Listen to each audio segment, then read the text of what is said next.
motion or you can? So they have to be, you're gonna make it an actual motion. Make it pursuant to the Rhode Island General Law. Yeah, I need it. To blah, blah, blah. Purpose of litigation and everything else.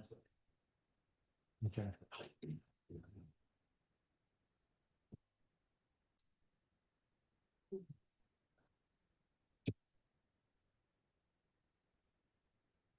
Yeah.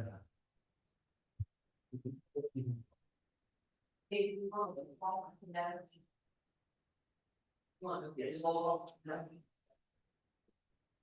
like the law from all the things that. You were here going.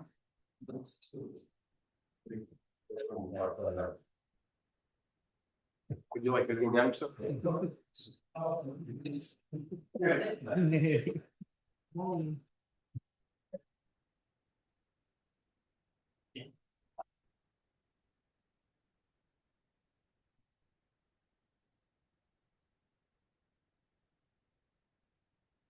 Welcome to the Smithfield Planning Board meeting for Thursday, April 16th, 2026. Initially, in terms of the emergency and evacuation notice, in case of emergency, there are two main exits out of the chambers. The first is to the left side of the stage, up the stairs, through the doorway, down the stairway, out the back of the town hall. The second is out the back of the chambers, the exit doorway to the stairway, out the front of the town hall. The men's facilities are through the back of the chambers, past the stairway, around the corner on the right.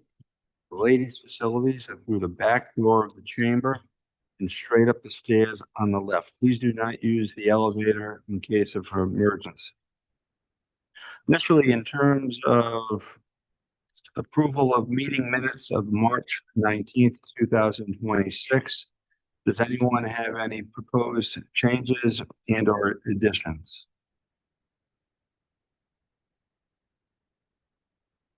Not hearing any, do we have a motion? Motion to approve. We have a second. I'll second. All in favor? Aye. All not in favor? Same. New business, residents at 295, preliminary plan review, public hearing. Did you do the evacuation? Yeah, you did? Must have missed this, sorry.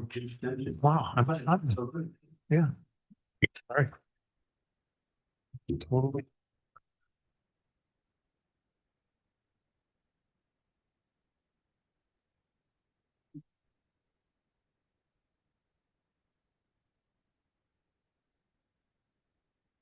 Good evening. I apologize. My glasses are in the car. You are all blurry. Julisa's gonna go attempt to find them.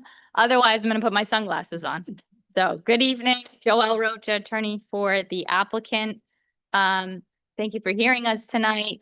By way of housekeeping, we did get the staff report a couple days ago. I did do a response. I'm not sure that's in front of you. I do have copies. I plan on going through it, so I can hand out the copies and go through it. I promise I won't read line by line, but, and I'll be as fast as possible.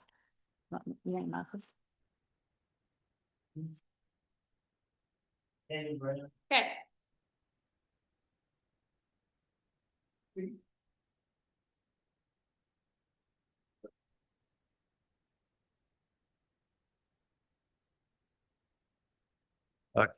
Council, just so you know, I have a response that I've drafted as well that the board has also not received the response to your letter, so I just want to give a copy to you and to the board as well. Just some points of It's clarification. gonna be a fun night. Yeah. What was that? I didn't hear what you said. I drafted a response to council's letter that's before you right now as well, but I'd like to distribute to you.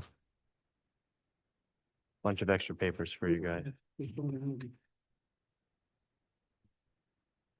The easiest thing will be, of course, an oral presentation, because for us to be trying to read all of this right now, it's going to be difficult.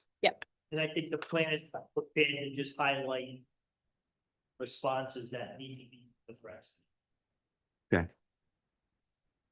Sure. So as the board's aware, we're here on preliminary plan approval for a comprehensive permit project, which is a mix of primarily residential with some commercial in the back of the property.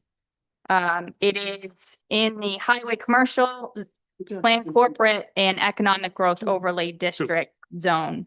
I'm gonna hit the highlights of this letter. We have our experts, our engineers to go through the project here. And that's really the most important thing tonight, as you know, we're here on the technical review of this. On that note, the letter first and foremost takes exception to the tone of the staff report is that this board can revisit whether the concept is appropriate for the location. I don't have to tell your seasoned planning board members, we have master plan approval of this concept. We're here, you made some suggestions, we incorporated them in the plans. We've looked at other things. It's been determined this project is appropriate for the site, and I would like to move on from that and talk about the details and the design and any questions, concerns that the board might have. Last, at the master plan hearing, one of the things in the staff report was the conflating of standards that apply to this project. There are conventional projects this board hears under a completely different statutory section, subdivisions, land developments, and then there is, you are well familiar with the comprehensive permit process. That has its own standards to be applied to this project. It's not both. It's those standards. There's a reason for that. I don't have to tell you, you've heard enough of them to know what those are and why there is a different approach. Again, this project has 25% low to moderate income housing. All of these standards you found positive findings for at the master plan stage. We've built on design, we've added detail. That is the true focus of this, not to say, oh, is this consistent with the comprehensive plan now, or is it consistent with the affordable housing plan now? We're here to talk about the detail. That is the highlights of essentially what that says. There is one more issue of note in this letter, and that, well, there's two more, I guess. One is there's been peer reviews asked for this project.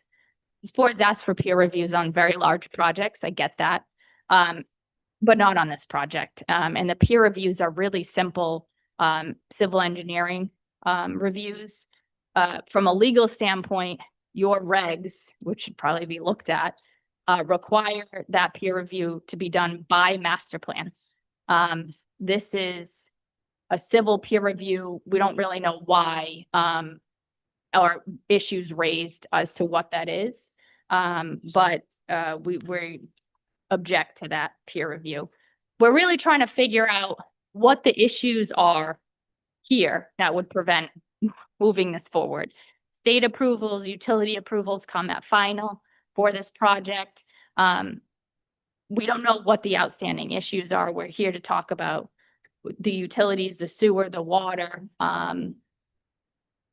stormwater design in detail with our engineers, but that's where we are, and I'm happy to either turn it over to the planner, that's the highlights of my letter, or move on with the presentation.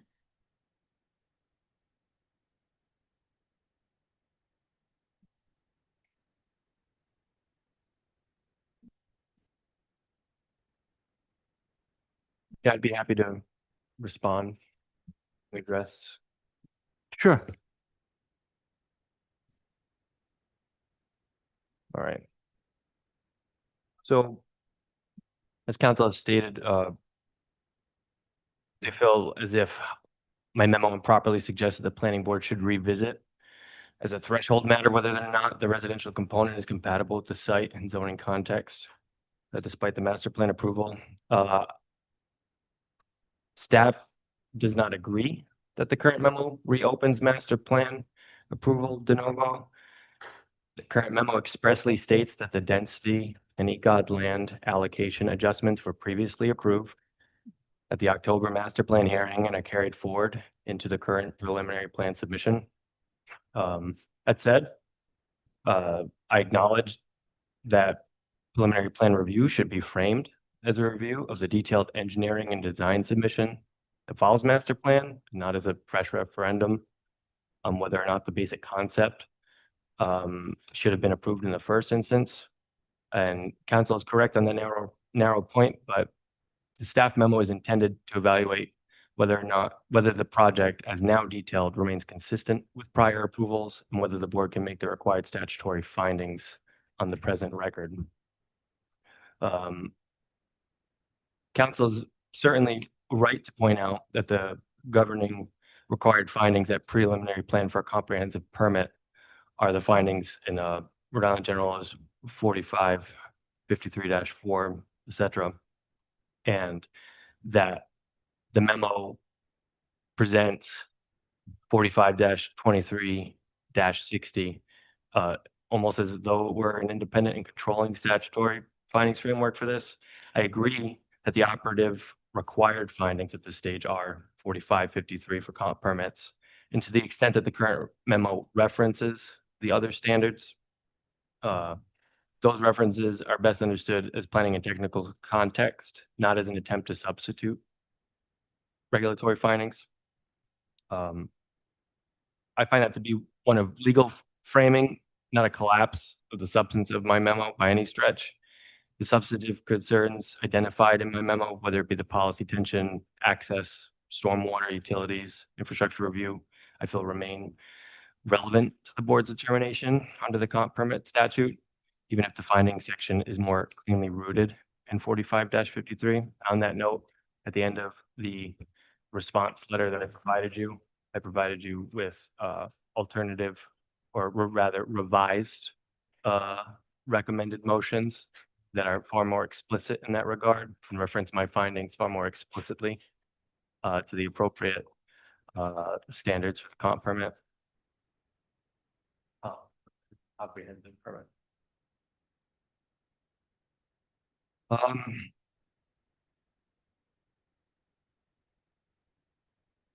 Let's see, I gotta try to distill what I wrote down for you in a digestible way. I'm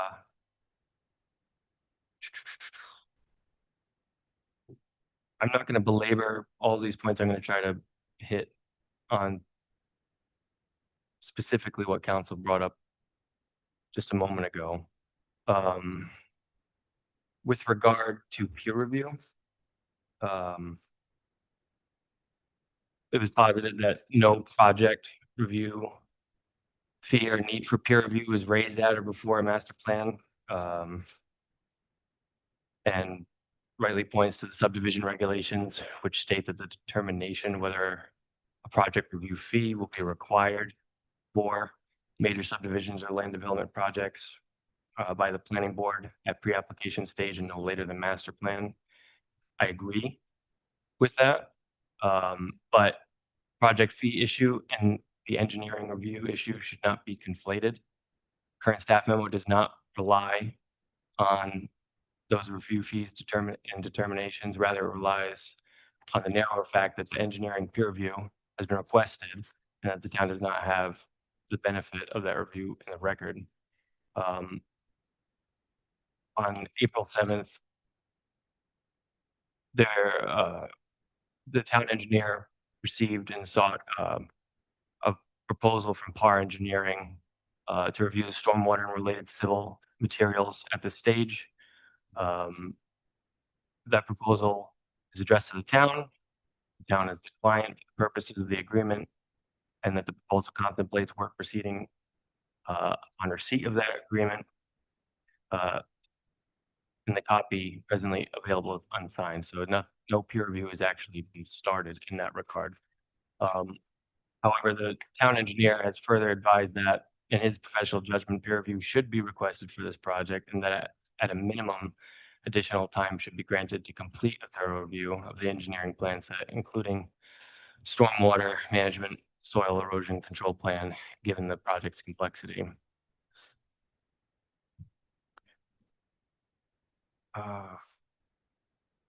Accordingly, staff does not contend on this record that the applicant's obligation to fund peer review is procedurally settled. The narrower and more relevant point is that the town's technical review remains incomplete.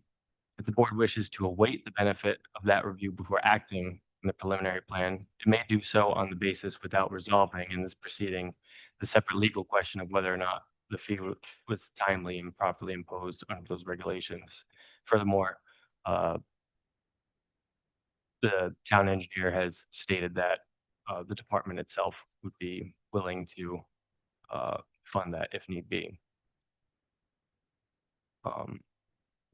What was the issue the town engineer had that prompted this inquiry regarding peer review in this aspect? Yeah, so let me get to those points specifically.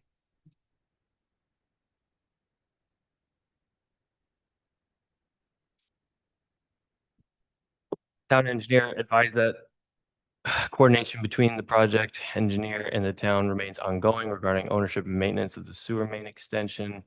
Pre-existing sewer easement located on Harris Road is being reviewed on Harris Road. Sorry, my mouth is dry.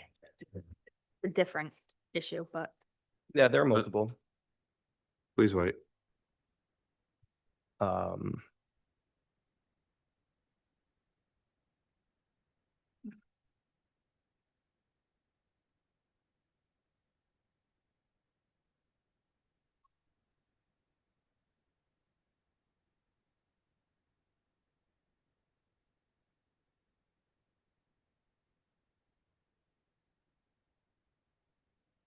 Forgive me, I'm just scrolling through the letter I wrote you and kind of get to the points quickly, and I know I'm taking up some time here.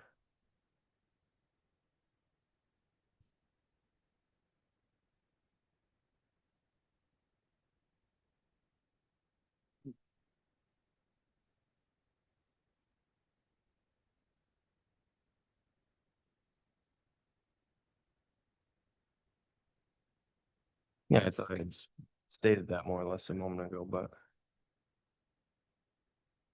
generally the town engineer advised that in his judgment, peer review should be requested because additional time should be granted to complete the thorough review of the entire engineering plan set, including stormwater management and soil erosion control plan, given the project's complexity. I can't speak to the finer points. Like he didn't, Typically- he didn't give a specific No, he didn't reason have- why he thought it, like we with this didn't have the- particular project? Sorry. Sure, he didn't give a specific reason why with this particular project, there was a need for a peer review. I can't speak the specifics, no. Okay, counsel? sure. So our stormwater permit is pending with DEM. So there, it's not like no one's reviewing that. Second, the soil erosion DM not only looks at, but we've submitted that application to the town. There's been no specific highlights as to what sections of this or, what you see typically in peer review, I don't have to tell you all, is, oh, we've highlighted this issue. It's most often traffic, right? I haven't seen a civil peer review unless it's a very large project and but traffic, oh, we've highlighted this, levels of service are bad. We want to take a look at your report. There's been no specific, and to my knowledge, there wasn't a back and forth on that. It was, I'm not even sure the plans have been reviewed at this point. But we've got our engineer. This isn't a complicated project. This is one residential building and some commercial buildings in the back on a small site. DEM is going to sign off or give us comments, which we'll have to present that permit at final plan. Otherwise, we don't have a project. So, and if we have to change the project based on that comments, we'll be back in front of this board. So that's where we are on that. But you'll learn more in the technical when we get to Mr. Casali's presentation on the technical aspects of this project. And if the board has questions, we're happy to go through them. You've seen the plan as a memo. I have. Okay, and the planner proposes different options for the board. One of the options is if we plan on approving it based upon conditions, and various conditions were identified. Does the applicant have any issue with those conditions? If we're so inclined.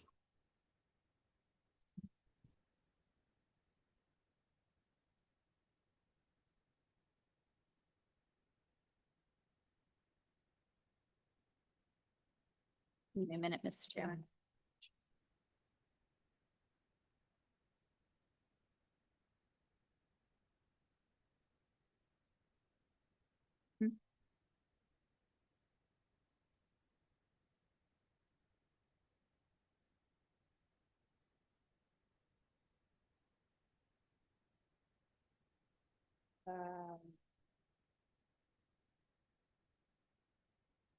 The peer review we're taking issue with,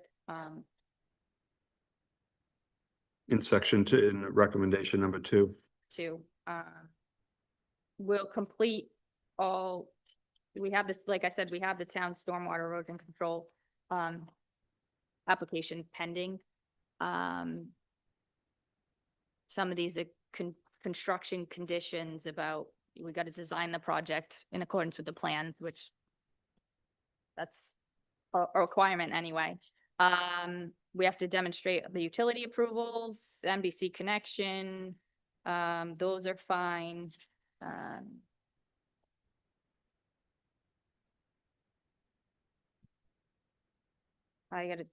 There's some details here I'll talk to Al about while we present, and if that's okay with the board. It's fine, you can get back. I just had a question about that. Yeah, If- which ones we have issues with. I can If get- there's an issue, and which ones? Yep, absolutely. We'll have that for you momentarily.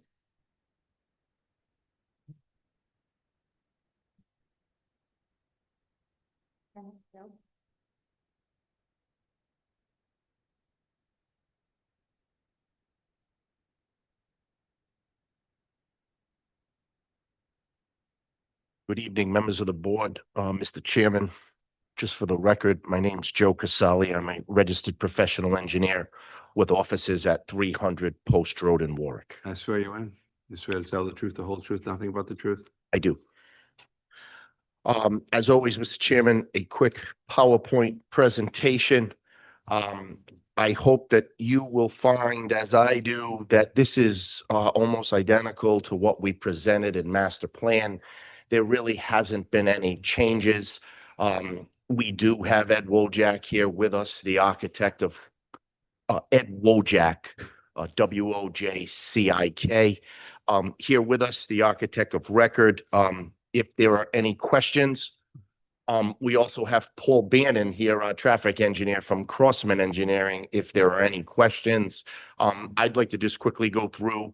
And again, I think you'll see very similar to what we have shown in the past. So obviously, we're tucked away in the most northwest corner of town, in between 295 and 116. Between Harris Road and Rocky Hill Road. That's the subject parcel. Assessors Plat 48, Lot 5, known as 34 Rocky Hill Road. As Attorney Roca said, it's a small site. It's only 3.6 acres. There it is in relation to the airport hazard area. This looks familiar.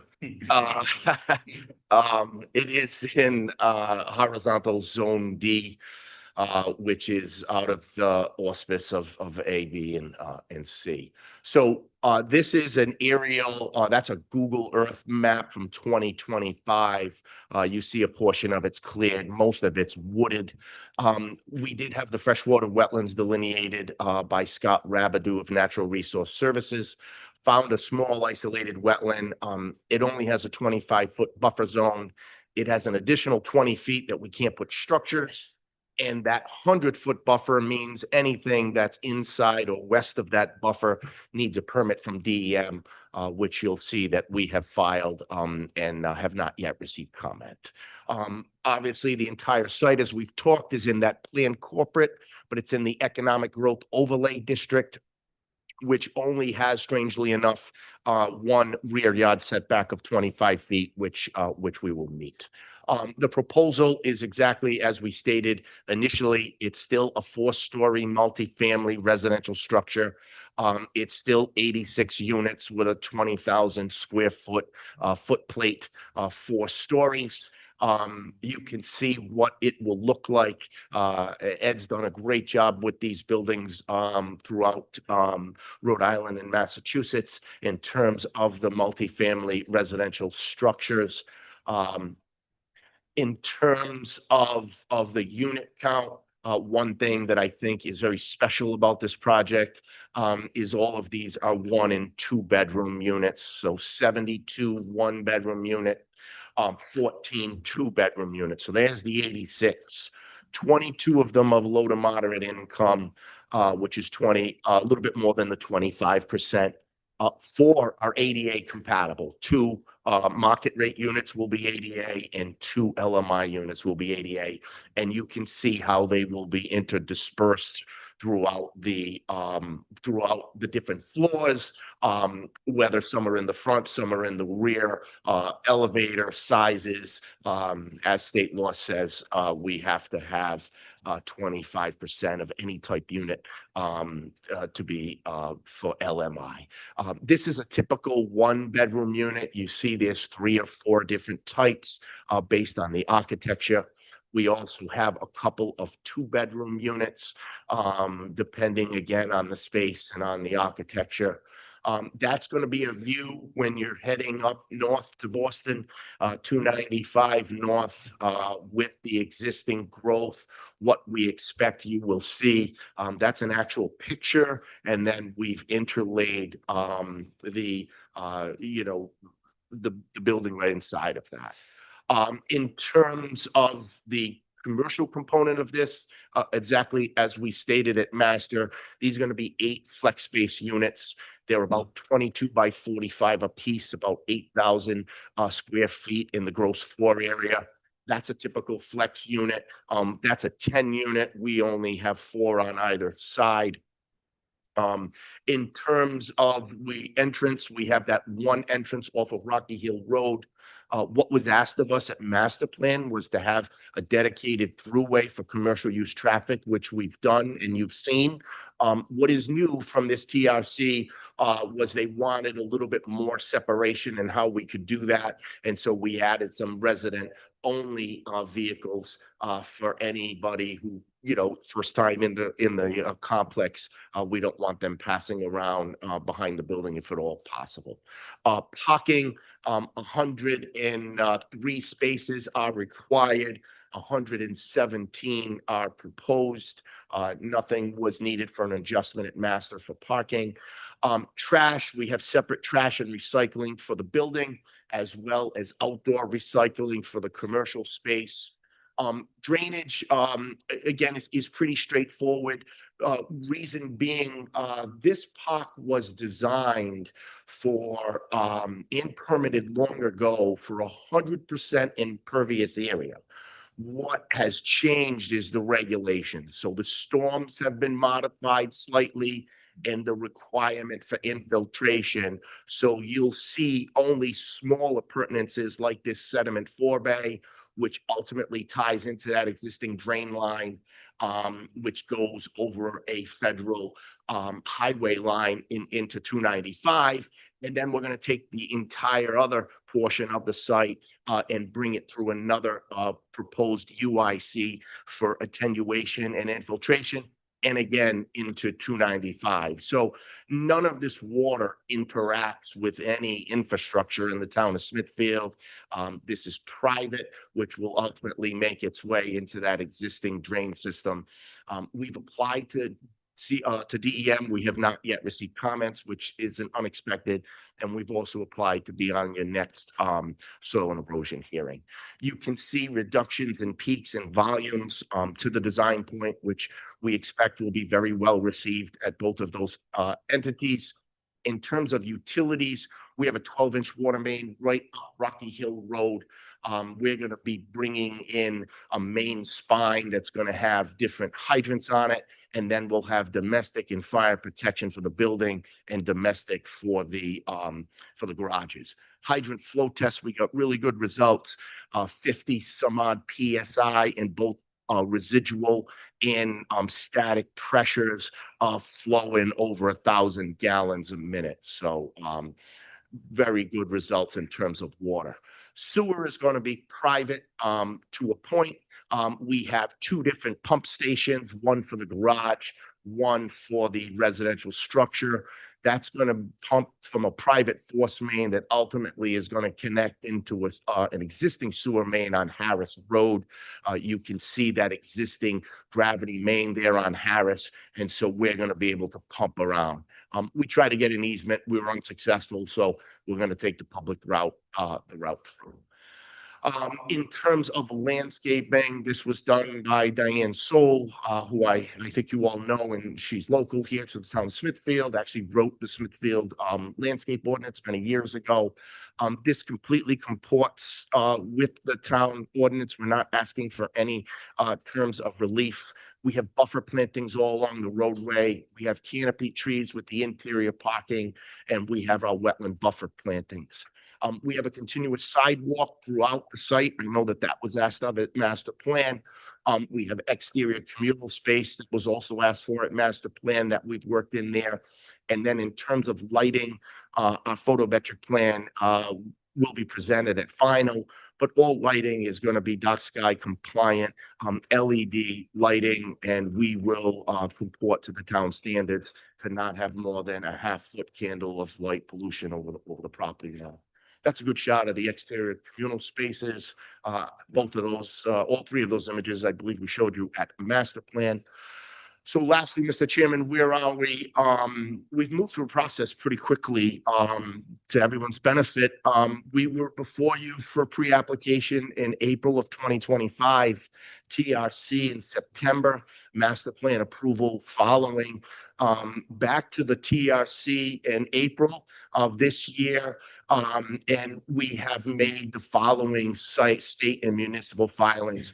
We filed with DEM, Water Supply Board in town of Smithfield, Fire Department, the Bay Commission for our sewer permit. They actually own that pipe that's on Harris Ave, and the Town Engineer's Office for stormwater, traffic, soil erosion, landscaping. As Attorney Roker said, we're here for preliminary plan hearing. We'd like to have final delegated to the administrative officer. The applicant, Al Ghizzarelli, is here if there are comments. And again, so is not Paul Bannon, our traffic engineer, and Ed Wojak, our architect. Thank you. Any questions of the board of Mr. Casali?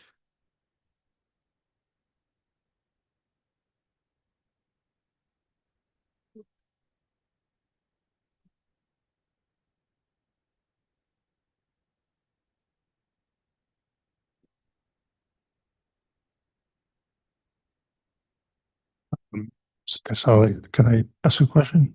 Yes, of course.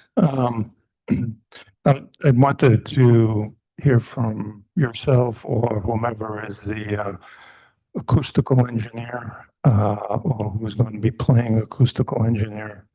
I've read comments back and forth, but I'm not sure if we're taking it as important as it should be taken and not just determining whether or not, you know, we're going to look at windows or doors or something like that.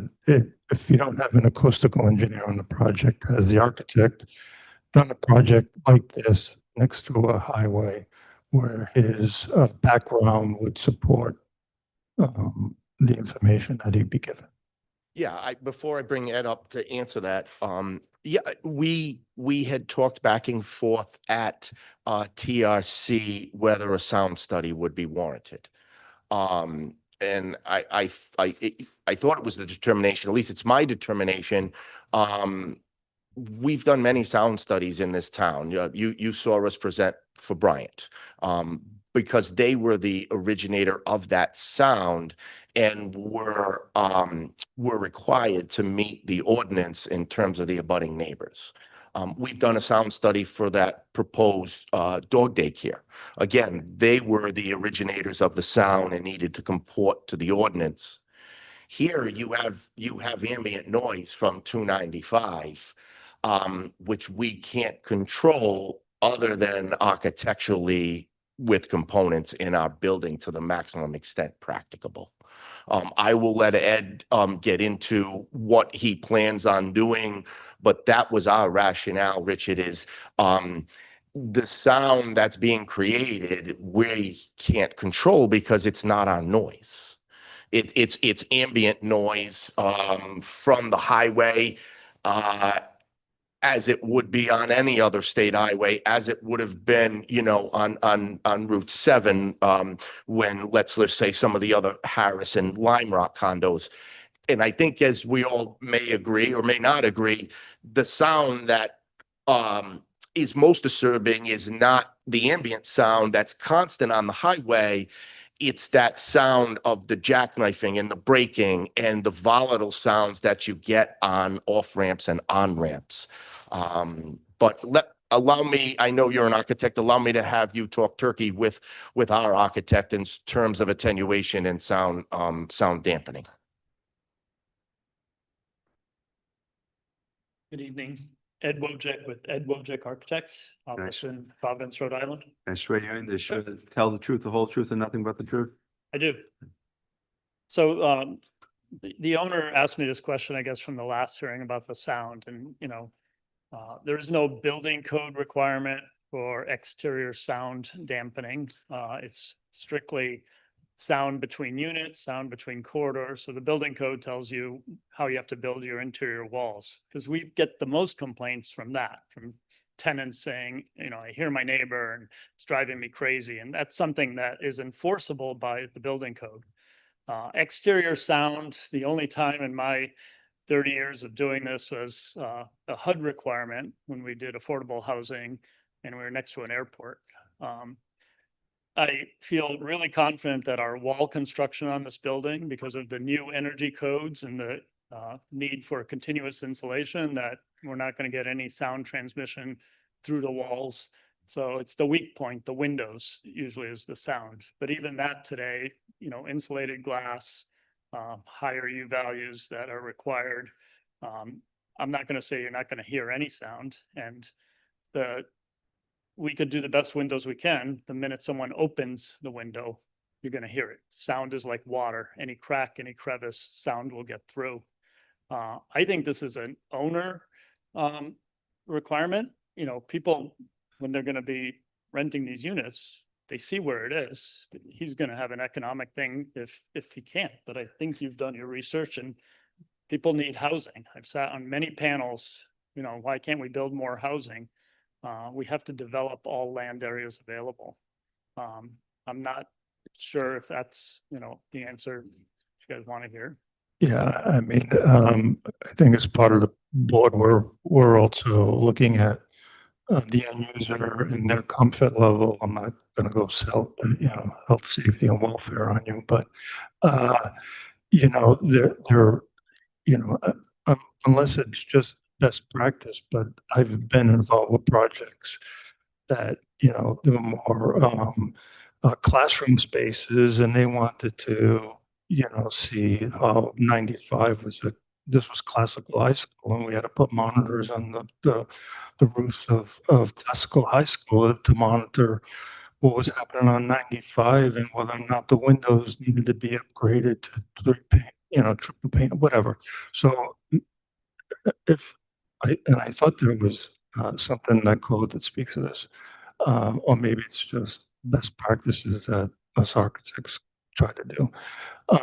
But just to say that it's up to the owner to provide, the monetary thing is going to come into play. I mean, whether or not, I'm sure he's not going to want to do triple pane glass or anything of any substantial level, but we should at least know the parameters or know I mean, I'm not even gonna go with the shape of this thing, you know, the shape is like this and you have to got the sound coming in or what it's doing or whether really not, it should be flipped so that the noise is basically deflecting off. But again, an acoustical engineer at the beginning would have probably provided some guidance to you as the architect who have, you know, the responsibility, so to speak, of hiring the consultants needed for a project. And depending on the project, we go out and we hire different engineers that we're not comfortable providing that information for. So the fact that you seem to be a little nonchalant about it is concerning to me, that we may have issues with the tenants down the owners down down the road that may have some complaints. So if somebody else wants to speak, that's fine. Well, I'm not nonchalant about it. I hired acoustic engineers. We did a big study at FM Global because they do explosion testing and we had, you know, neighbors that were upset about it. But that's an enforceable act. You can't cause sound to, you know, distress a neighbor. As was stated, this is sound that we're not generating the sound. And we can spend a lot of money on an acoustic engineer. He's going to tell me use triple pane glass windows on this. That's the only sound mitigation you do. You can't put a barrier. Sound does not travel linearly. It goes over things. It goes under things. So I've seen that. Again, I'm not concerned in the least about the wall construction. It's the windows that are the weak point. And we do passive houses now, which, you know, use ERVs for energy. It wants to be a closed system. And I drive by my affordable housing projects and 25% of the windows are cracked open, dead of winter, because people don't understand how the building operates. So I'm fearful that we spend a lot of money on triple pane glazing. People are going to open the windows. I live next to a highway. I will honestly tell you, if you ask me, do I hear the sound? I don't. It becomes background noise. You know, I understand it if I go out into the middle of the woods, then I hear crickets and frogs, but that's the only thing I can say. I mean, you guys can mandate whatever. It's not a regulatory thing from building code or fire safety or life safety code. And it's a lot of money for an acoustic engineer. In terms of the shape of the building, you know, we're not going to reverse the shape. That'd be like starting from scratch. I don't think that necessarily. I'm not asking you to, I'm just a saying, big thing I'm on not asking you to, I was just saying that something, given the project where it is, that it would have probably been in the best interest to have an acoustical engineer give some gut reaction to the shape of the building and some parameters to base it for the end users, comfort level. So, but thank you. Why don't we see if we have any other questions of the architect while he's here, and then I'll have you. This was just in regards to that comments. You want to do To the that? sound. It's All right, then, Tyler, you run the meeting. I gotta swear you in and everything, so, But go Tyler, ahead. Go ahead. Albert Gizzarelli. Uh, Gizzarelli. And your address, 116 Swan Road, you swear, Smithfield, Rhode Island. swear to tell the truth, the whole truth, and nothing but the truth. I do. Thank you, board, for hearing us tonight. Rich, the only thing I can say is there's 43 units approximately on each side of the building. Whether you flip the building or not, there's still 43 units that are going to hear the highway. I am going to do what is most practical, but what is also in the best interest of renting the units, because I don't want 43 empty units. So I'm definitely not going to take the cheapest route out. That's not going to help. You know, the saying here, you know, an ounce of prevention is worth a pound of cure is definitely what we're going to be looking at to try and mitigate sound from the highway. Like I said, if not, 43 empty units will close this building down real quick. And so that's not what we're looking to do here. Thank you. Thank you. Does the board have any other questions of, the architect? Richard, that was an interesting observation. The design of the building, the way it's facing the highway, is that gonna act as a amplifier in a way that would drown out the, I hire acoustical engineers on things that I don't know. I just, I it's, just, it seems like, what about, would the shape of that building act as almost like an amplifier? I think you have to be careful in looking at it like from a logical standpoint. I'm also not an acoustical engineer, so I can't tell you that, yes, that's going to catch the sound and concentrate it right in that middle portion, Yeah. which is more public space. The units on the ends are the residential. I mean, But- would the sound bounce back and forth at that portion of the building? I doubt it. They And don't- again, I think that one of the things, so again, the windows are your weak point. If this were to be developed with traditional code compliant double glazed windows and the sound is an issue, you can put an insulated like storm window. You can add a layer of glass if that were required. If he finds that he's not renting it or whatever, you could do the third layer of glass. So it's not unrecoverable. Thank you.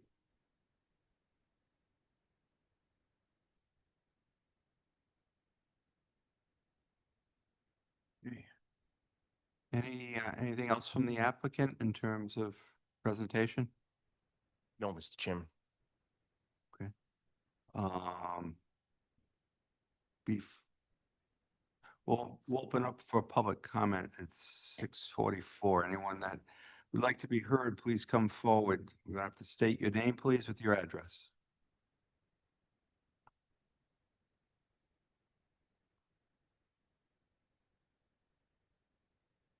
Okay, with no one responding, also at 16:44, we're going to close public comment. I had a question before we began some testimony. Is the applicant in a position to respond to the question? Yes, Mr. Chair.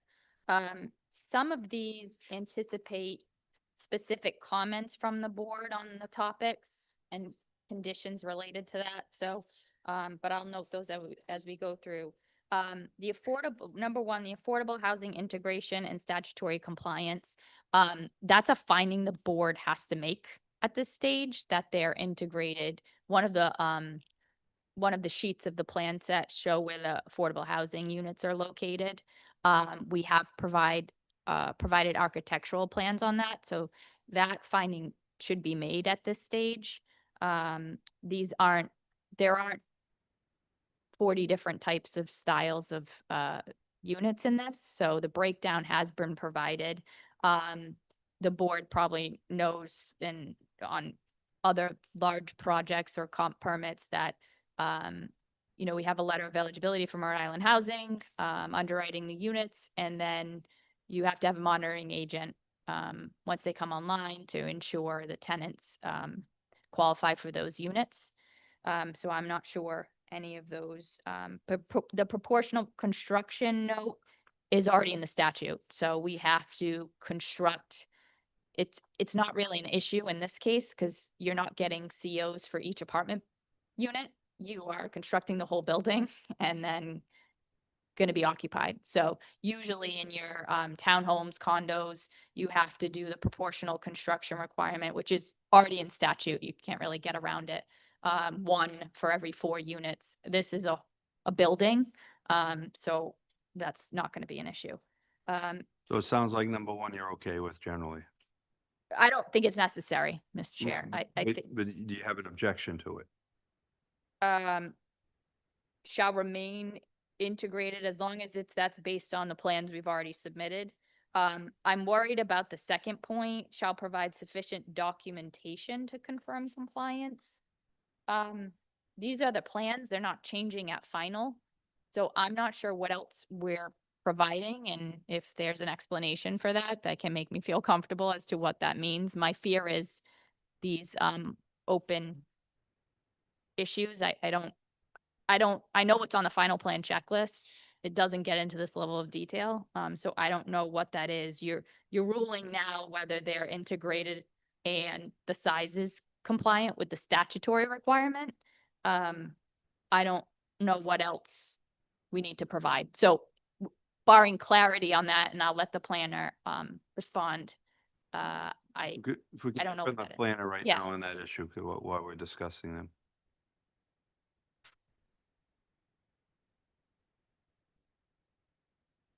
Yeah, that's just it, that the final plan conforms to what's been presented and approved at this stage.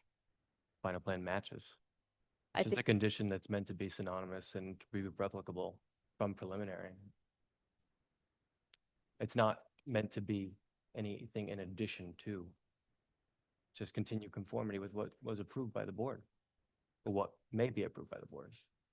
For the sake of being Is that thorough. typical that's typical that we require that? Typical That's for a my, requirement. it's, yeah.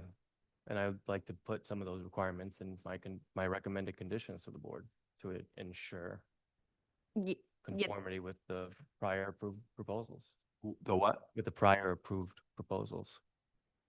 So at final, Okay. I think I'm generally fine with a general condition that final plans are in conformance with what's been approved by the board. That's not what that point says, but that can be just that's a broad condition. What it can be a condition, it's a requirement. If there are major changes, we're back here. But that says confirm compliance. If there aren't specific additional items other than the plans look the exact same, then that's fine. Number two, like I said, the engineering peer review, I don't know what that's gonna look like. We don't have any comments on issues at this point.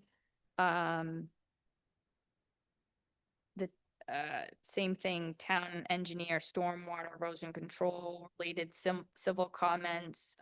We don't have any comments at this point. And then stormwater management system shall be designed and constructed in accordance with the stormwater report. We have to do this by DEM, or if we don't construct it in accordance with that, then Mr. Casali can't certify and submit that to DEM. So I'm not sure that needs to be a condition as it's already built into the project. And then we get to number 3. The first point is fine. We have to provide all utility approvals.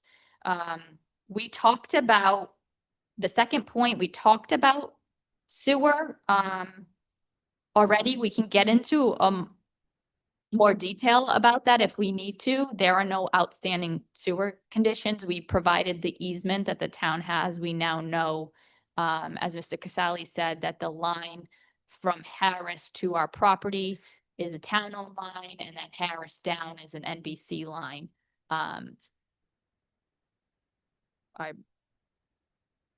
So that documentation has been provided. And Who's responsible for the pumping station? The pumping. That's a private pumping station. Ours.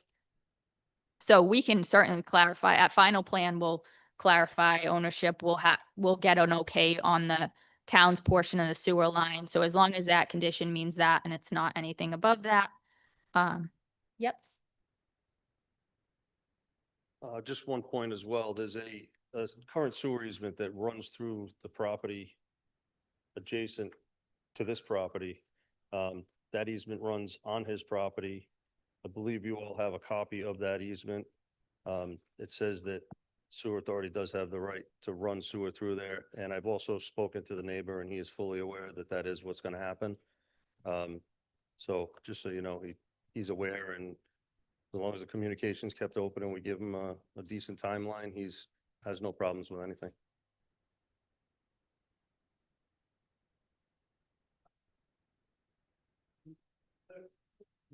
One of the questions was, who owns Right. So lines? Lines against, no. So there's the NBC line is in Harris Ave. And then the town has an easement across that back property along Harris Road. Correct me if I'm wrong, everybody. Yep, existing 1.5 porch main, that's where the town's easement is.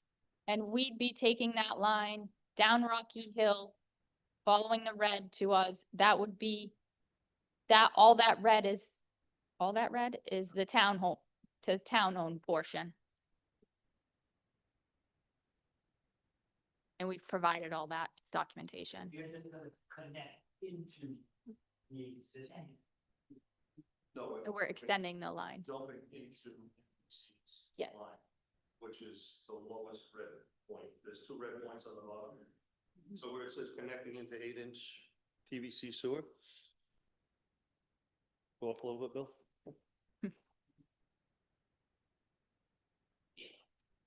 Go ahead. Is an existing 1.5-inch force main, within Paris that connects it at 8-inch. We're proposing an entirely new 2-inch down Rocky Hill and down Paris to also tie into that. But the first manhole at where it says Harris, that's what connects into the NBC system, correct? Down, okay. Clarify that for us. That's the NBC. And you're connecting into that. Oh, the line, the red line goes all the way around to our buildings. That's for well one. Yes, yes. No, Go that goes from- down Rocky Hill and once Yep. it enters Rocky Hill, it comes down and turns, it comes down Paris, that's all under the Smithfield. The town line, that's the town line. We provided this to, yeah. They have this. Josh had, the engineer Josh had, he had asked me generally about that, because he was not clear. He thought it was gonna be 2 lines possibly running parallel for a period, or you would join it in. Right, so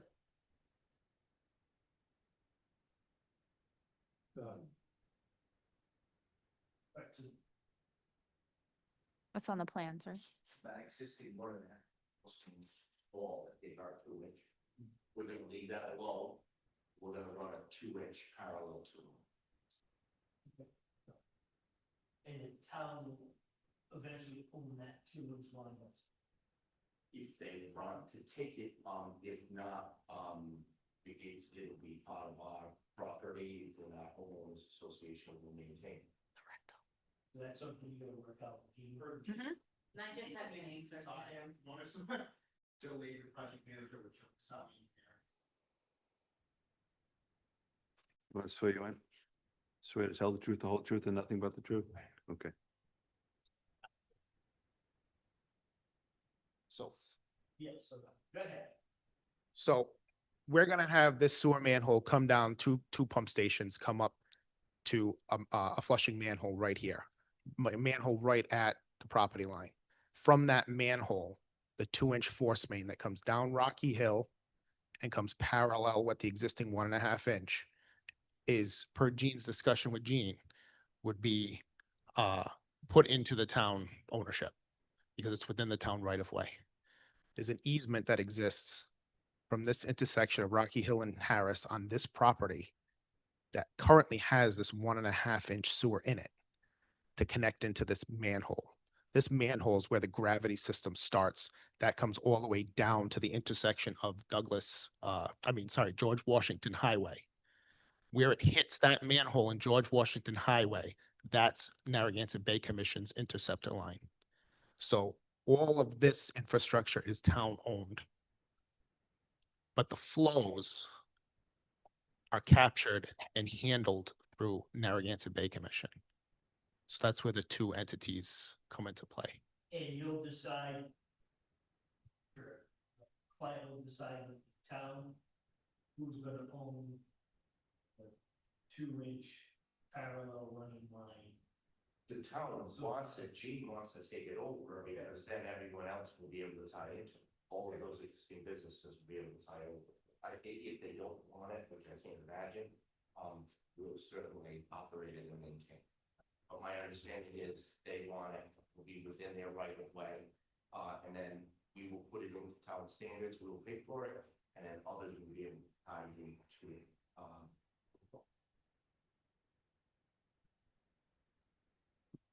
Thank you.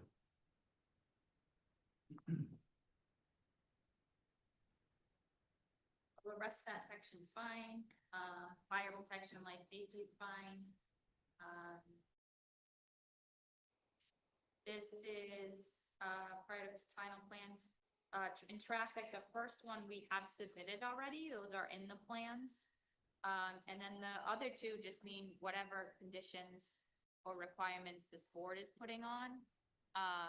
So that would have to be articulated, tonight and in the decision. And then number 6, have these pending with DEM. We have our review, our application submitted to the town. These are all fine. Number 7, landscape plan is already in the application record. So I'm not sure what that first point is.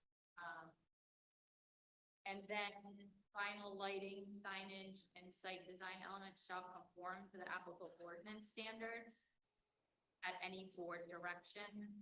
So that would have to be transitioned into something you require, if there's no specific condition. And then that's it.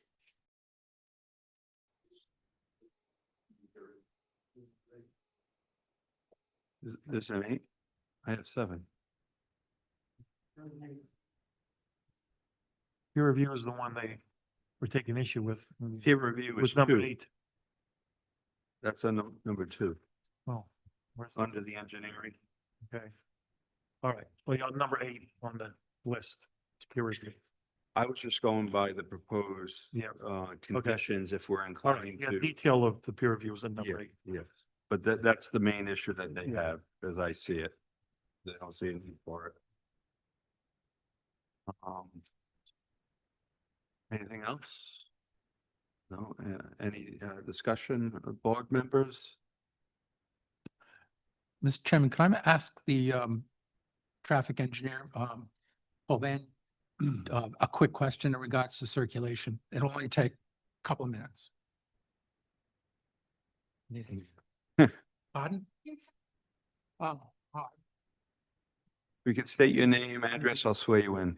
For the record, Paul Banning, Crossman Engineering, 100 Jefferson Boulevard in Warwick, Rhode Island. You swear to tell the truth, the whole truth, nothing but the truth? I do. Yes, sir. So there's discussion about separating out commercial and residential traffic. And apparently you've done that to some capacity, so to some degree. Yes. Oh, good. Could you just quickly show me where that is? And then my question is going to involve the interaction of residential and commercial. Yes, the original proposal for parking for the apartments had parking along this road and it was going through the residential parking lot.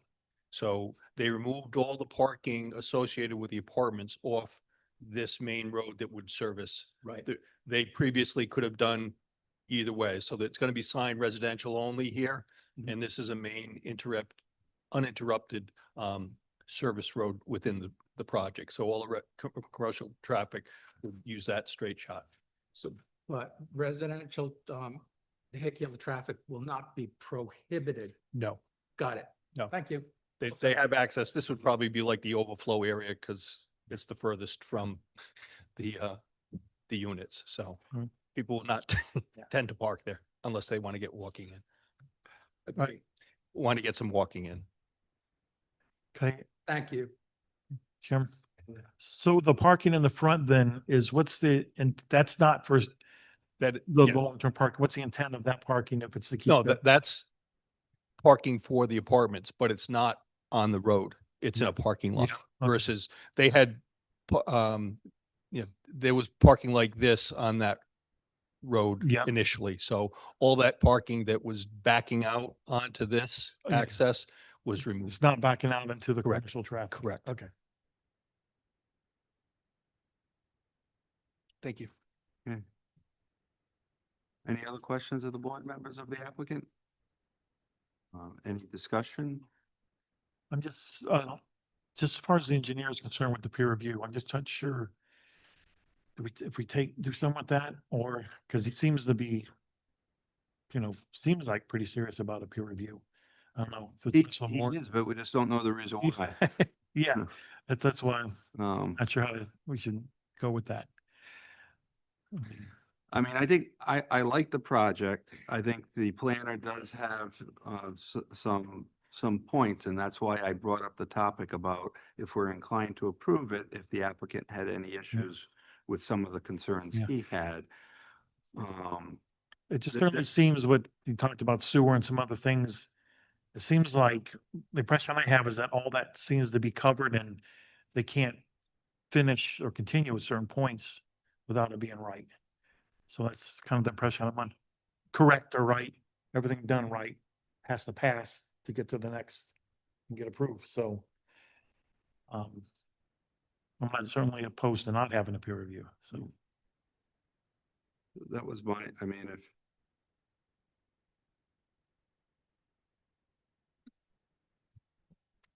it sounds like they're agreeable with everything else but a peer review, pretty much.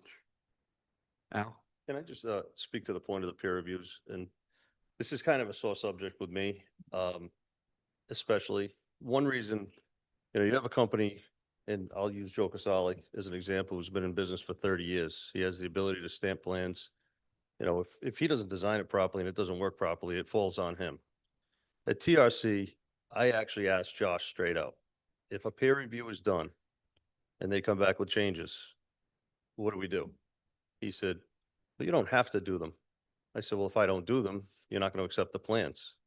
So if we do them and Joe stamps the plan and it fails, who does it fall on? The liability. Does it fall on the peer reviewer or does it fall on Joe Casale because he changed the plan? Again, he's been an engineer for 30 years. He's an engineer in multiple towns.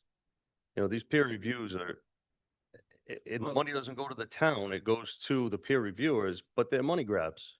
They really But are. certain situations. Certain situations, some they're peer review- necessary. When we have, we've had some unique developments with unique issues. And the board has found in those particular cases that peer review was helpful. And in fact, the collaboration made some changes. And that's why I asked the question in this case. It's a simple 2-inch line. Well, I want to know what was the uniqueness of this? So again, part of my question to Josh was, why a peer review? He said, well, this is a big project. I said, well, it's a big project in numbers, as far as number of units, 86 units. But if I did 2 separate commercial buildings composing of, say, 4 units, 4 garages, and I still had to do the 2 pump stations flowing into a 2-inch line, is that still a big project? He said, no. I said, then what makes it a big project other than the fact that it has 86 units? So we still couldn't get those answers at TRC as to why. Okay. Thank you. Any other comments of the board members? If I might just make one clarifying Sure. comment. I think part of the town engineer's intention, as described to me and what I tried to illustrate in my response at the very least, and in my memo, was that the engineer has felt that more time should, at the very least, should be granted to complete a thorough review of the engineering plan set. I think you can infer from that they have not had ample time, haven't had enough time to their preference to review this and vet this fully, whether it be internally or externally. We shouldn't have that been done before it's before us? Potentially, if there were enough time for a small department in a small town to do so. But every department has their constraints and capacity.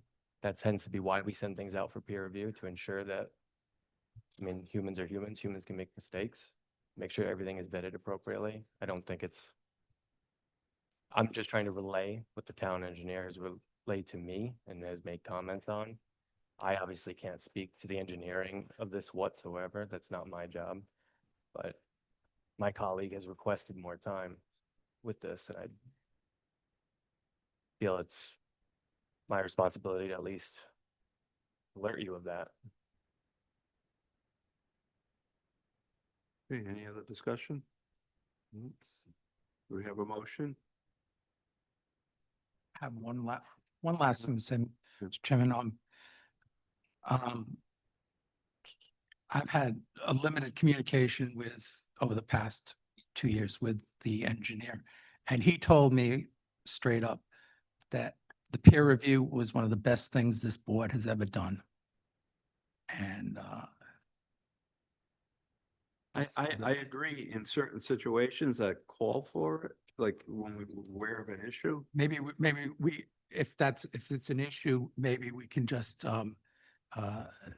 narrow it down as to what aspects of the project should be peer reviewed.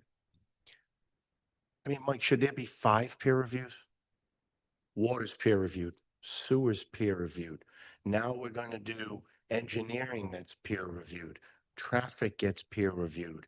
It doesn't make sense when you have the fire marshal who comes to all the TRC meetings with his code in front of him and gives us answers there. You have the building official that comes to all the TRC meetings and gives us the determination right there based on the code. You're just elongating a process. You're just collecting applications and sending them out to consultants. The peer review, you not only have engineers from my office that take full responsibility for this because the town will indemnify themselves if there's issues. Like we're getting a DEM permit that will also be reviewed by professional engineers. And then we're also getting back before this town and members of this board for soil erosion. I think, you know, we understand water needs to be peer reviewed. That's a very complicated model. I think specifically what we're asking for is the drainage and the sewer is just, it's overdone. And I think the chairman hit the nail on the head when he asked the first operative question. Why was the reason for the peer review? Mike, the plans weren't even cracked. There is no reason for the peer review. It's just because we want to facilitate a peer review. That's nice, but we're spending thousands of dollars and wasting weeks and weeks when this stuff, it needs to be with the professionals. At the end of the day, no one from the town is going to sign a 128 for this building. It's going to be Ed Wojak and me signing off on this building, and the landscape architect, and the mechanical engineer, and the plumbing engineer. I not only take full responsibility for the design, I'll take full responsibility of this construction. No one from that peer review is going to do that. No one from the town's going to do that. They're all going to indemnify themselves. It needs to be with the people in responsible charge. That's Ed Wojak and Joe Casali. We're the professionals in responsible charge. Mr. Chair, just as an idea, it may not be what the applicant wants either. Normally, these projects go final to the planner. If there's still a concern, those permits are gonna be obtained by DEM. It's a statutory administrative review. It is, but maybe they'll just agree. So if you have a concern about something you saw, you could ask the applicant, possibly they would agree to that. That way, whatever because they need the DEM permits for final. That's the new statute. That's been So- the statute. I don't know what we would do in front of this board. Say it again, what your suggestion or idea is? There were there's potentially concerns from some members that maybe some of the stormwater or the engineering proposed should be looked at in detail. The planner conveyed to the engineers to look at in more detail, make sure it's good. They have an interest in keeping this project moving forward. DEM has to look at it through a Rhode Island DEM, RIPD's permit or whatever permit it is. That permit is needed for the final approval. If there was a concern that the board just wanted to see what DEM or what concerns had existed in the initial application, you'd at least have it at final to review and see that DEM approved it, know what DEM looked at, know what DEM's comments were. DM has to approve it for it to go forward. Yes. And what we would be talking about questioning DEM in front of this board, I just think it's just another step for these projects. It's just an idea to try to balance, Okay, yeah, so I the board understand. sees things and the applicant keeps things moving, that's all. Is the applicant against that proposal? With all due respect, if DEM comes back and says that something needs to be changed, Joe Casali is gonna change it and it's gonna get submitted back to DEM. And if that happens 2, 3, 4, 5 times, it's gonna happen until DEM says it's acceptable and they sign off on it. Coming back here before the board to show you that DEM signed off on it, it doesn't make sense because they're gonna see that we can't get our final approval until that happens anyway. So basically, we're wasting your time and more time to sign up, to come to a meeting, to pay to come to another meeting, just so the board can see that DEM stamped it. We can't get our final approval administratively until DEM stamps it. So like Joel said, it's just another step that we don't really need to take. So I'm talking about the one with conditions and then number eight, sorry. I was talking about yeah, so the one with conditions, number 8, okay. All right. I move that the Smithfield Planning Board, sitting as a local board of review under the comprehensive permit provisions of Rhode Island General Laws 45-53, approve the preliminary plan application for residents at 295 AP 48 Lot 5, 34 Rocky Hill Road, as presented in the preliminary plan application materials, subject to the conditions of approval set forth in section 9 of the staff memo dated April 10th, 2026, and adopt the findings of facts set forth in section 7 of that same memo, including findings 1 through 9 with peer review number 8 as an exception, not part of that. Do we have, go ahead. Okay. As applicable to the preliminary plan findings required under Rhode Island General Laws, Rhode Island 53, has the board's findings in support of this decision, and it's already under, but administrative, final. Do we have a second? Second. All in favor? Aye. All not in favor? Okay, the ayes have it.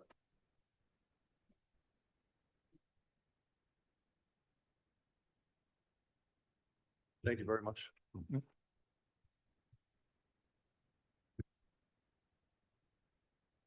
Next matter, Town of Smithfield proposed fire station pre-application review, not a public hearing.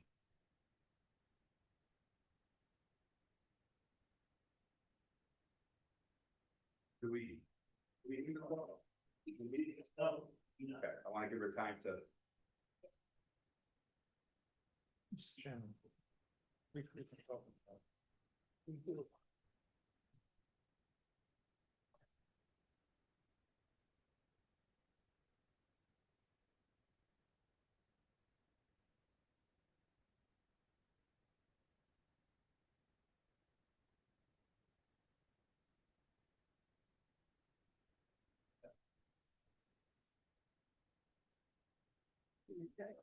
Bring that, during, when we come back, so raise the other fountain, because that's a reasonable peer review. It's just, it's painted.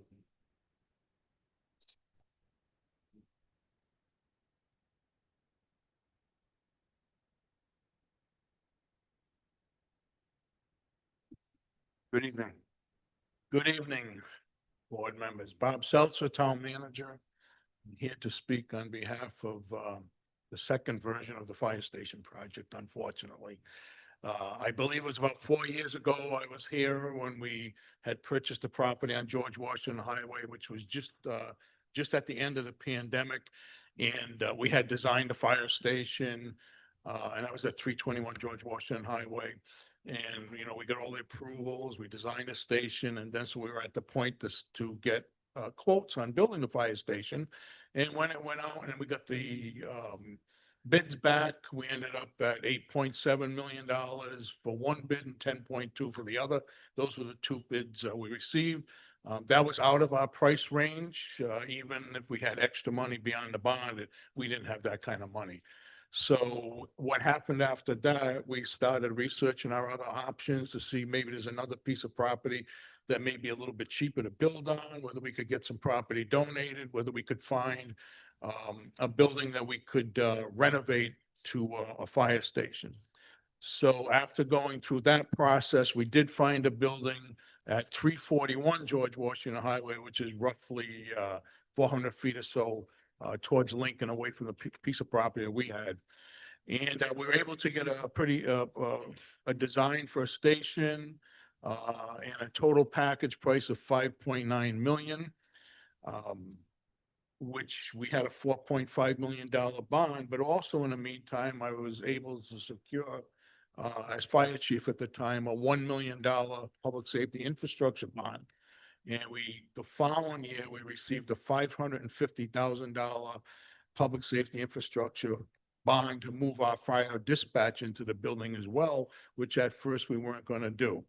So it ends up that this facility is going to better serve that end of the community and what we need, because there's more usable land than our first location. For a couple of reasons, there was wetland there, and then the slope of the property kind of went down, so we were limited to what we can use. This particular piece of property, even after adding the garage portion and the living quarters to the existing building, still has room that an addition could be put on in the future if we needed it, and enough room on the property. Let's say we need a DPW to keep some trucks and a backhoe there. There's more usable property there. So that's a plus for the town as far as the property is concerned. So from a standpoint of cost and a standpoint of the usability of the property, and actually we're gaining about another 4,000 square feet, which is we will be able to put our headquarters over there, the apparatus that's going to go there, our fire alarm dispatch, and have plenty of room for storage and whatnot. So at the end of the day, moving in this direction is going to work out well, and it's going to save money from the original project. I don't know what you want to look at. I mean, I have some elevation drawings if you want to see them real quick. Sure.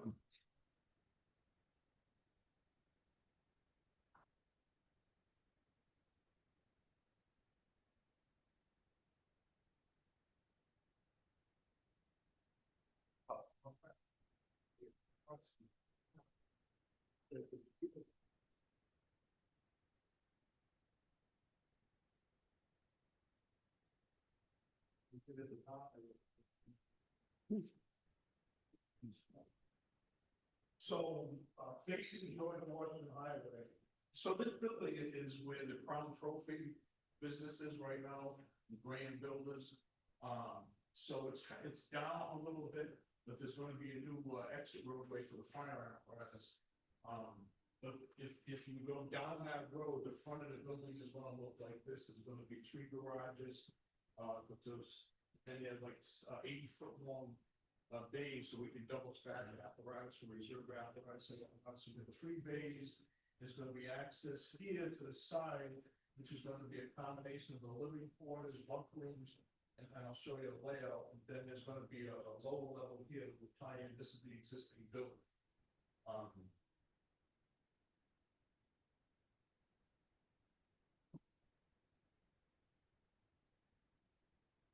This is just like this is the front on that. This the way it's not really not secret.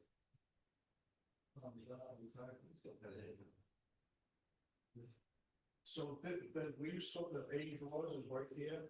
So the exit for fire apparatus is going to be out here at in which it's not going to be as steep as the way it says this is at the entrance right now. So it's going to be more level because this part of the building is elevated. So the mount here. There'll be devices out on the roadway, obviously, to control traffic, so the lights will go red, and then the apparatus can go out. On the return side, all the business owners or anybody visiting the station will come in the existing end right here.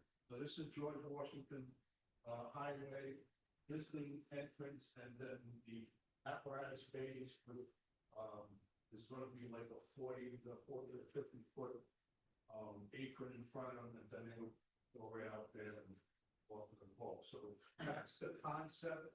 Here's the existing building right here. This is the addition that's been put on here.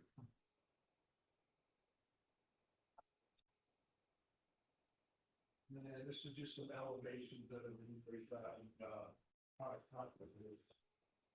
So this is just some details, all the drainage, so everything's been designed. Here, power engineering did all the drainage and,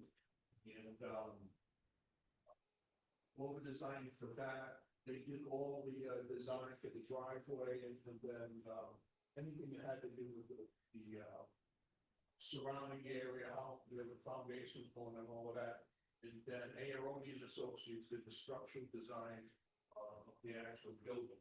So those were the two companies that were involved.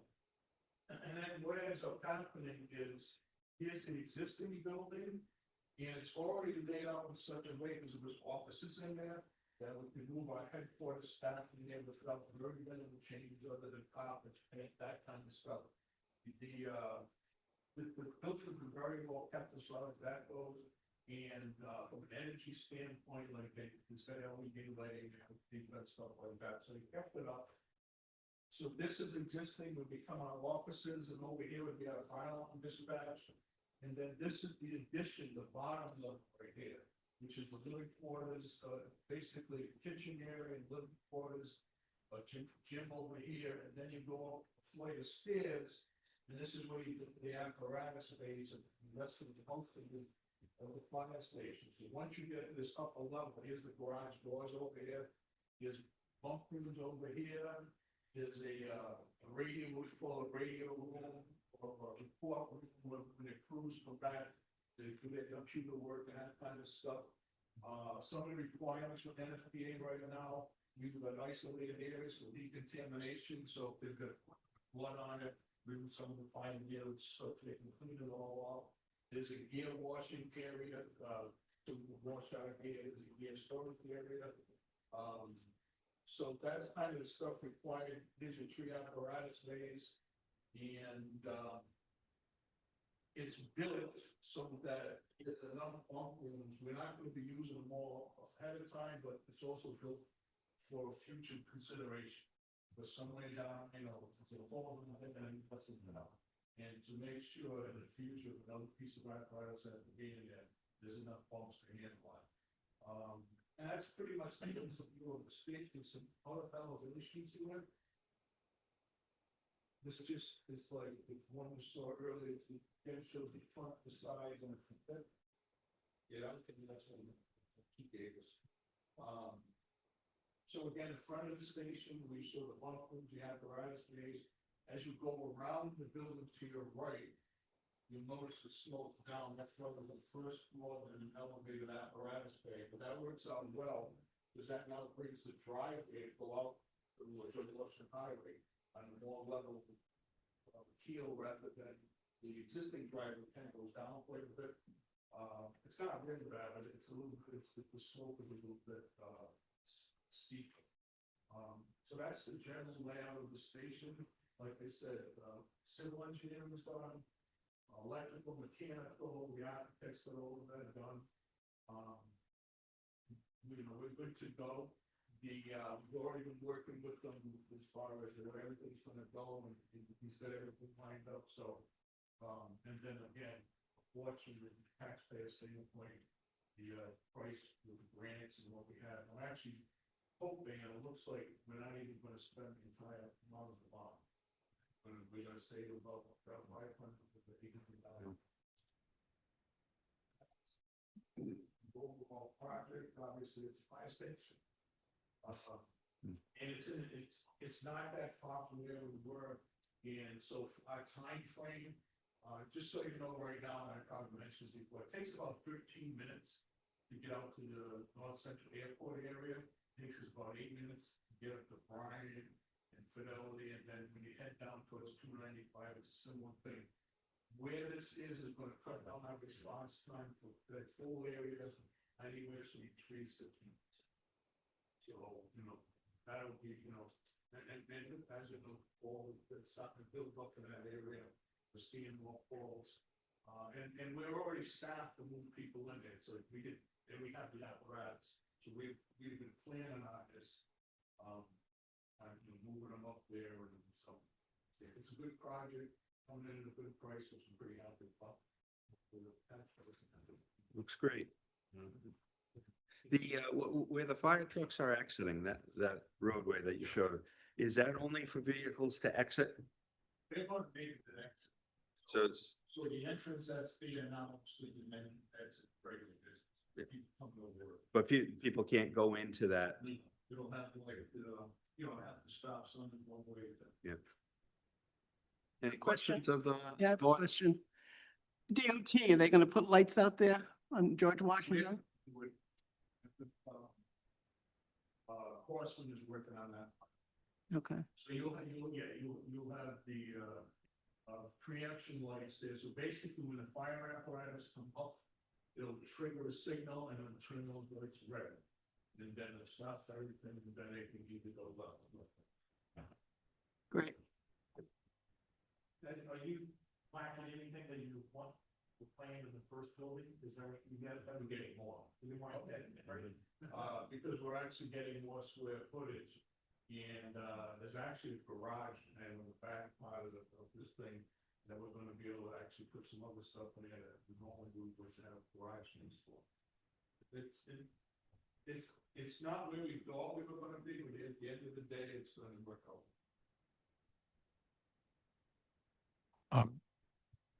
One quick question. You mentioned the bays where where your apparatuses are stored. Did you say you have room to double stack if you need to? What? Like, we have a reserve, couple reserve rescues, but they go down. So we normally pop them behind an engine. The ladder truck that's gonna go there, it's gonna take up almost 70 feet. So obviously we can't make it behind yet, but the engine and the deputy chief's gonna run out of there. We usually keep a boat. The Bay Area Station has a boat for water rescue, so yeah, we do second line apparatus get stacked sometimes because it's tank reserve. Okay, that's great. You've wanted this for a long time. Yeah, and it's gonna serve the area well. It's great. And it's built by, I'm probably mentioned. This is the first time in town built by those of you remember the WPA program. Built this building, built the fire station next door, and built the station on Putnam Pike. And the volunteers in the 60s built the Log Road fire station. Wow. So an interesting history on fire stations. Which the town was very lucky to get WPA built, pre-built, that was quite a. We lucky to have FDR. No, that's not it. Thank you. And I just have a couple of points just for the board's edification as to why this is going to be before you. Just a couple small things. One being that some dimensional relief will be required for this. It's the additional building is 3 feet within the side setback area, and the existing building is within the setback already. In addition, looking at the definition for minor land development projects, there are a couple of items that essentially may trigger the board's or necessitating the board's review of this as opposed to it being administrative. One of them being one of the thresholds for minor land development project is a change in use of the property where no extensive construction of improvements is sought. Clearly, I mean, the new building is just about the same size as the existing, so that of itself could trigger it being a major land development project. And there's another item where we've kind of gone back and forth on, but it's essentially, it's very similar and akin to that, where it says an expansion of up to 50% of existing floor area or up to 10,000 square feet for commercial manufacturing or industrial structures. Obviously, this is not commercial manufacturing or industrial. Existing or prior use was, but that was another threshold that potentially could have triggered it. But more importantly was the change of use in addition to the de minimis amount of relief from the dimensional standards. Thank you. As the use? More than likely, yeah. Makes sense. Yeah. Thank you. Thank you. Mhm. Actually, I'd like to leave one comment with you, and it's regards to your previous. We have some revamping to do with engineering, building and planning, and Greg and I are both aware of it. And some of these things that you just faced earlier are gonna be better defined. And you know, this whole peer review thing and everything else, and we want to clear that up so it's more clearer for you guys to know on your end and for us to know on our end how we, you know, when we need to do it, when we don't need to do it. Sometimes some things are obvious, other times it isn't. So it is on our radar screen. And I just want you to know, you know, things we need to look at. I had this discussion with Josh too. You know, being the new engineer and some of the things from the past don't really fit right now. So things we need to work on, but I just want you to know we are aware of it and, it's on the list. Thank you. Okay, do we have a motion regarding executive session? Yes.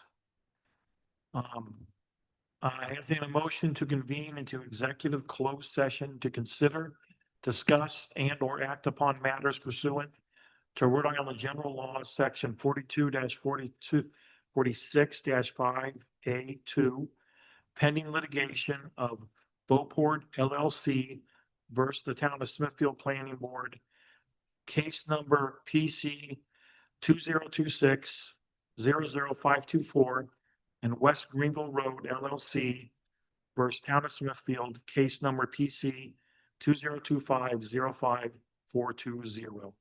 Do we have a second? Second. All in favor? Aye. All not in favor? The ayes have it. If we could shut off. Oh, Member Colavecchio? Yeah. Okay. Member Giambra?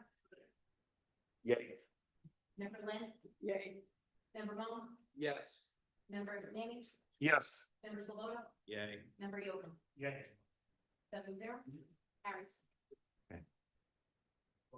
Okay, I don't know if I believe us. I want to wait for public comment.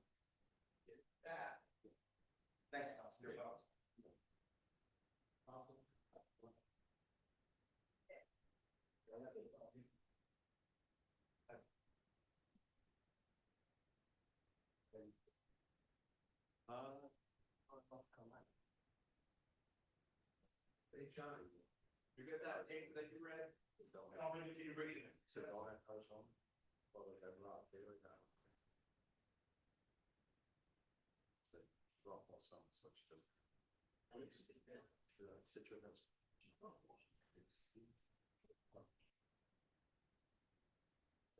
I'm 30 feet in.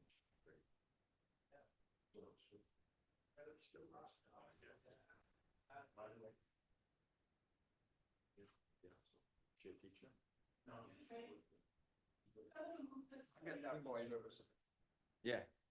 What do you need? Oh, okay.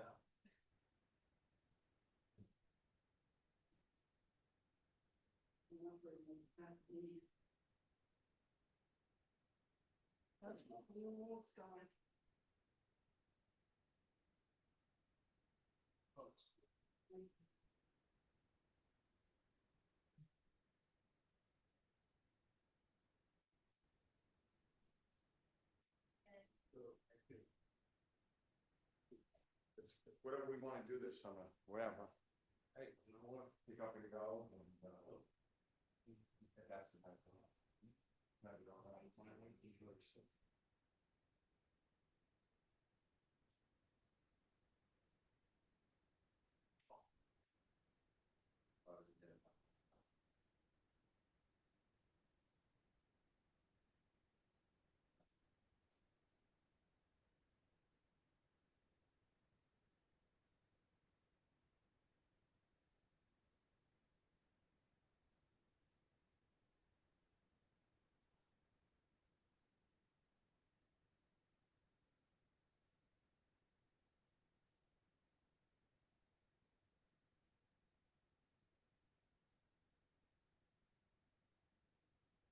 Yeah, no, I said, that's just, I said, us would be. No,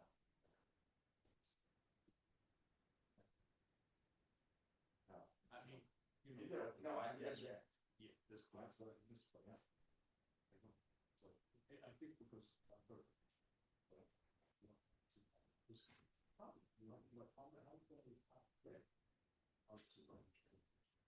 No, it's everybody. So what?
So then the secretary calls his wife and says, hey, the captain, chief, the call the stage.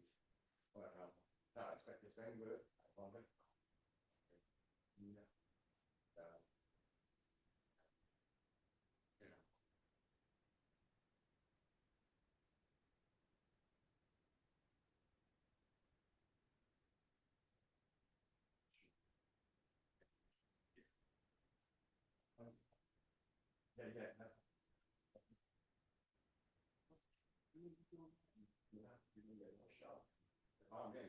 That's why I like even sweet chocolate.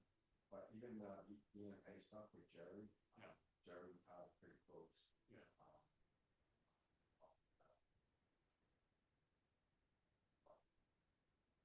Yeah. Report with people.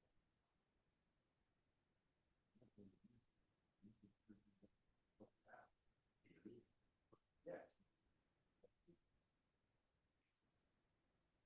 Jerry.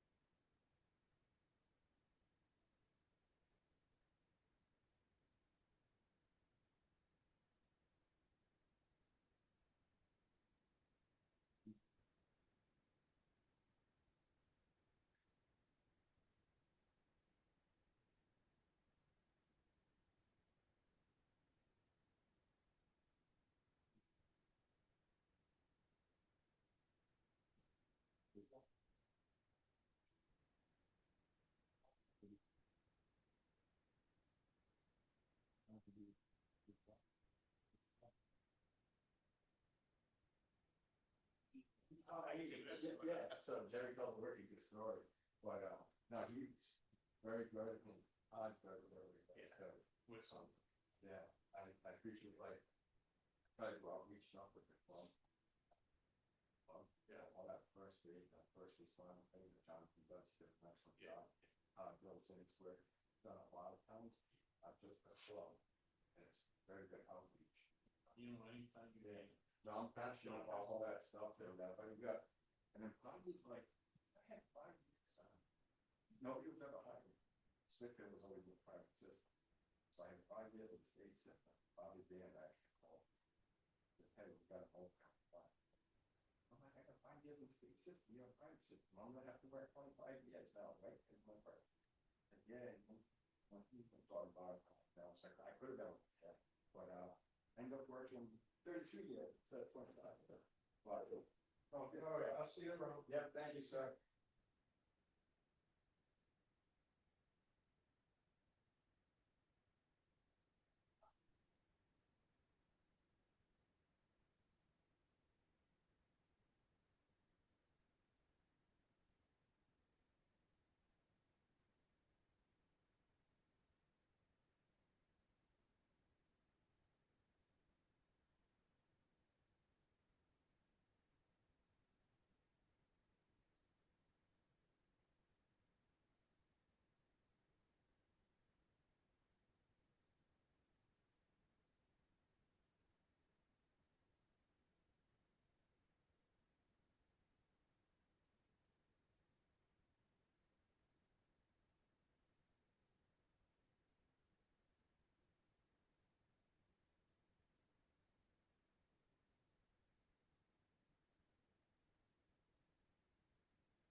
Gonna be back in the fifties next week.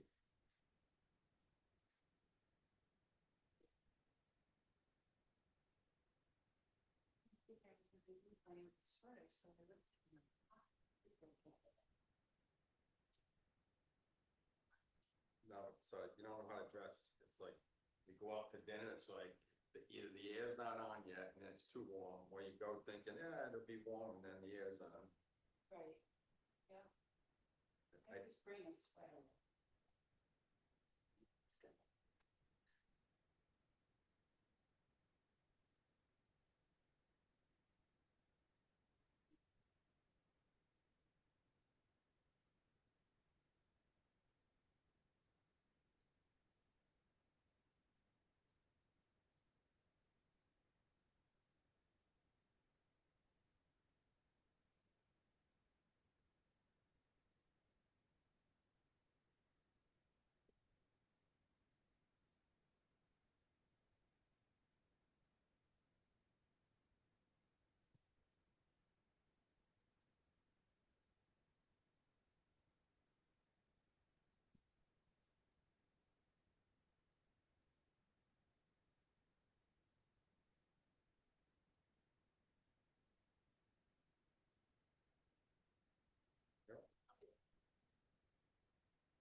It was like 86 today.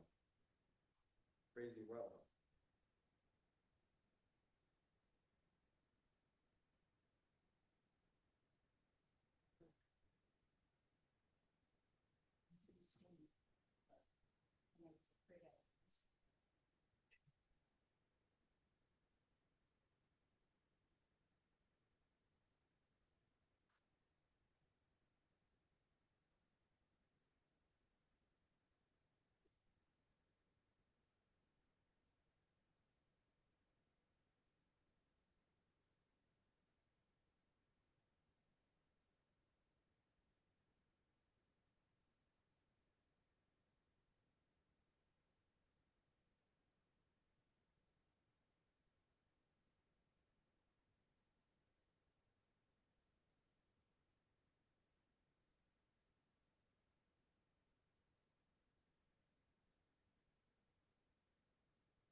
Must be really.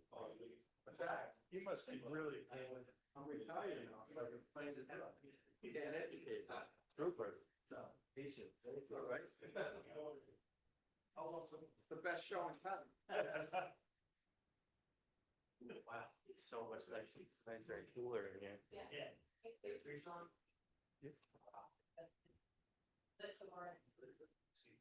I know, but, I gotta know, I mentioned something about. Yeah. no, fuck it, private. So, but that. You want us to wait for you or no?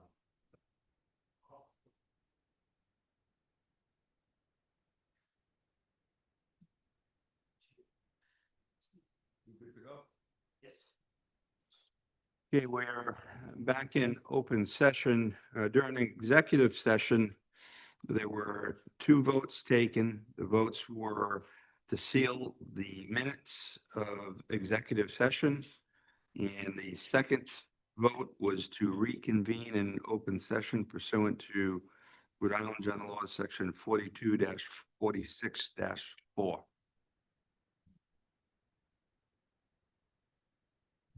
Returning to today's agenda, public comment. If anyone wishes to be heard, please come forward. He's quick. You guys want to get out of here?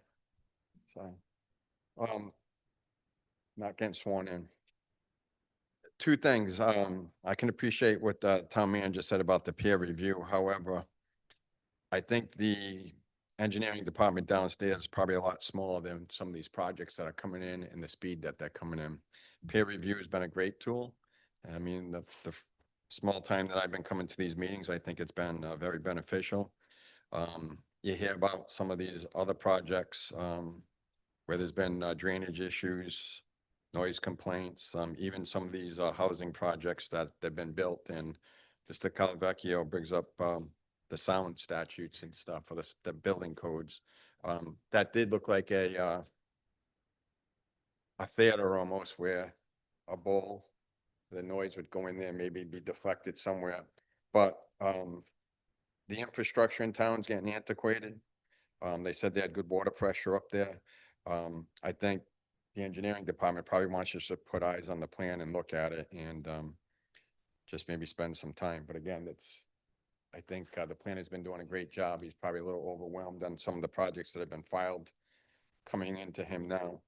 I think the planning board agrees. Yes, and you guys are doing a great job. And I know what you discussed in Not us, the town planner's the doing. town great. planner's office, yes. But again, 1, 2, you have a clerk in that office? That's it, right? And then preparing everything. And then they come in with a team of 5, 6 people. You're an attorney, correct? Correct. And so the attorneys come in. The remark, the architect was quite cavalier when he said people need housing. I've sat on many panels, why can't we build more housing? We have to develop all land that is available. And then he said, I'm not sure if that's what your answer you want to hear. I don't think that's a way to properly go about building in town. But when you have people coming in, and Mr. Casale is well respected, was part of the planning department, engineering department here, but not one plan suits all projects. And sometimes they come in with a plan, peer review might tell them, hey, you got to go back, happened on the property across the street from me. And now there's a person that's probably going to come before you with a plan to put up a house on the property. And some of the re-engineering is probably going to make his property better because it's going to curtail some of that water that was going to come off that hill. And again, that was peer review. It's not a wild card to throw at every case, but it is a good option to have, I think. So, and other than that, I think if anything, the peer review just pumps the brakes a little bit. I know there's time constraints and they want to get moving on things, but it's just something that if keep your options open with that'd be appreciated. Thank you. That's all I have to say tonight. Thank you. Thank you. Yep. Okay, and with no one else, we'll close public comment for the evening. Rick, you had a. So, with the, way things are going as far as the final approval being submitted, as administrative. Um, can we get a document, a report or whatever when they are approved? And, you know, was there any changes, that we should be aware of, or did it go smoothly, or did it have to go back and forth to DEM and, you know, 3 or 4 times, but giving us some inclination of what transpired and when that, and when, um, and if there was any issues when you did approve it or final. Does that make sense? Because right now I have no idea what's been approved or what's still hanging out there. And for this project in particular, or like project Just in general, I mean, you give us a report, and even if it's just like, oh, so, you know, this project, we issued final approval on this date. There were no issues. It went smoothly. However, this project here, we had to go back and forth 3 or 4 times. And then if there was any changes that we should be aware of.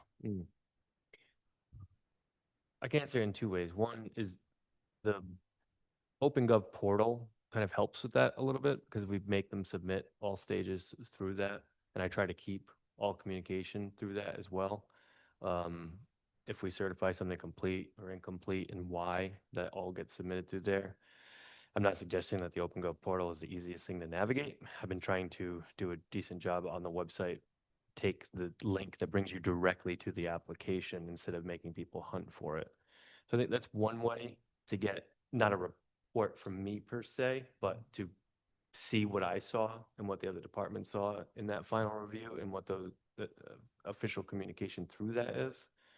As far as just like accumulative, I think it would be easy enough if in like intervals of time, call it whether it be like bi-monthly or quarterly or something like that, were to accumulate any amount of final approvals and give updates akin to what you're requesting as a part of my director's report. Yeah, that'd be manageable. Great. I mean, I don't know if anybody else. Yeah, no, feels. something like quarterly, not, I don't think Yeah. you didn't intend on month, like No, every no, no, meeting, no, no, no. Anything else we need to discuss, or are we good? Good. We have a motion? Second? Second. All in favor?